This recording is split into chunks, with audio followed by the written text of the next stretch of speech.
అన్న నమస్తే. నమస్తే అన్న. ఏం పేరన్నా? భైరవన్ శంకర్. శంకరన్న, ఏంది ఆటో డ్రైవింగ్ అన్న? ఆటో డ్రైవింగ్ అన్న. ఎట్లా ఉన్నది ఆటో డ్రైవింగ్ జీవితం? చాలా ఘోరంగా ఉంది అన్న. కాంగ్రెస్ గవర్నమెంట్ వచ్చిన కాంచి ఫ్రీ బస్ పెట్టడం వల్ల కిరాయిలు అయితే లేవు, ఇసి కట్టలేకపోతున్నాం, చాలా ఇబ్బంది ఉంది. ప్రతి మహిళ బస్ కోసం వెయిట్ చేస్తారు. ఇంతకుముందుకు ఎక్కేది కానీ ఇప్పుడు అసలు మహిళలు అనేటు ఆటో ఎక్కుతలేరు, మొత్తం చేతులు పెట్టి బస్సే ఎక్కిపోతారు. దానివల్ల మాకు చాలా నష్టం జరిగింది. మాకు ఆదుకోవడం ఆదుకుంటలేడు రేవంత్ రెడ్డి. చాలా ఘోరంగా ఉంది పరిస్థితి.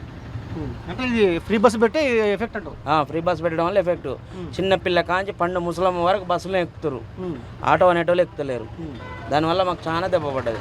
ఏదైనా ఆదుకోవాలని కోరుకుంటున్నాం ప్రభుత్వాన్ని. ఇప్పుడు ఏం లేదు శంకర్ అని, ఇప్పుడు పార్లమెంట్లో ఎంపీ ఎలక్షన్స్ వస్తున్నాయి.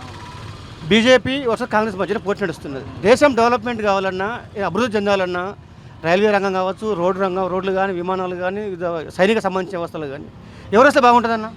మోడీ వస్తేనే బాగుంటుందన్న. నరేంద్ర మోడీ వస్తేనే దేశం ఇప్పటి వరకు చాలా నయం. ఇప్పుడు 10 ఏళ్ళ నుంచి నరేంద్ర మోడీ గారు చేసే ప్రతి పని హైలైట్గా అనిపిస్తుంది. ఈ కూటమి అనేది వస్తే చాలా డేంజరు. ఇంకా వెనకకు పోదాం కానీ ముందుకైతే పోం. ఎప్పటికైనా మోడీ ఉంటేనే మన ఇండియాకు రక్షకునిగా భారతీయ దేశానికి మంచిగా ఉంటాడు అని నా అభిప్రాయం.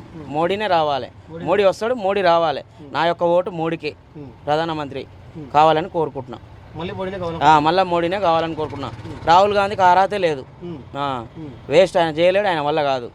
రాహుల్ గాంధీ వల్ల కానే కాదు, కాంగ్రెస్ పార్టీ వల్లగానే కాదు. కూటమి అనేది అసలు చిల్ల బిలం అయిపోతుంది. మోడీ ఇలా మోడీ మోడీ మోడీ మోడీ అంతే.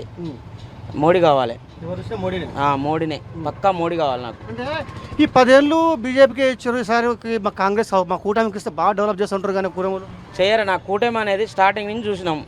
కూటమిలో అందరూ ఒకే అయ్యారు. ఇప్పుడు ఎంత వెళ్ళిపోతారు, ఎందుకని వెళ్ళిపోతారు? అభ్యర్థి ఎవరో ప్రకటించండి కూటమిలో. రాహుల్ గాంధీ నన్ను పెడతలేరు కదా.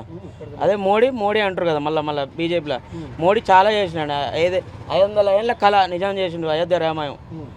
మళ్ళా మన జమ్మూ కాశ్మీర్లో 370 సర్జికల్ స్ట్రైక్ చేసిండు, మనకు ఫోన్పే చేసిండు, అన్నీ చేస్తుండు, చాలా మంచిగా చేస్తుండు. మోడీ రావాలని కోరుకుంటున్నాం. మోడీనే రావాలి. నాకు చాలా గ్రేట్. మోడీ మంచిగా చేస్తుండు అభివృద్ధి. మోడీ వస్తేనే బాగుంటుంది పక్కా. ఇండియా డెవలప్ అవుతుంది అంతే. మైనార్టీలో ముస్లింలు బెదిరిస్తుంటారు మనల్ని. అదే బీజేపీ ఉంటే వాళ్ళకు ముందర మనం దర్జాగా బతకగలుగుతాం. కాంగ్రెస్ రావద్దు అట్లా. బీజేపీ వస్తేనే బెటర్. 100% బీజేపీ వస్తేనే better. Okay sir, thank you. Okay అన్న.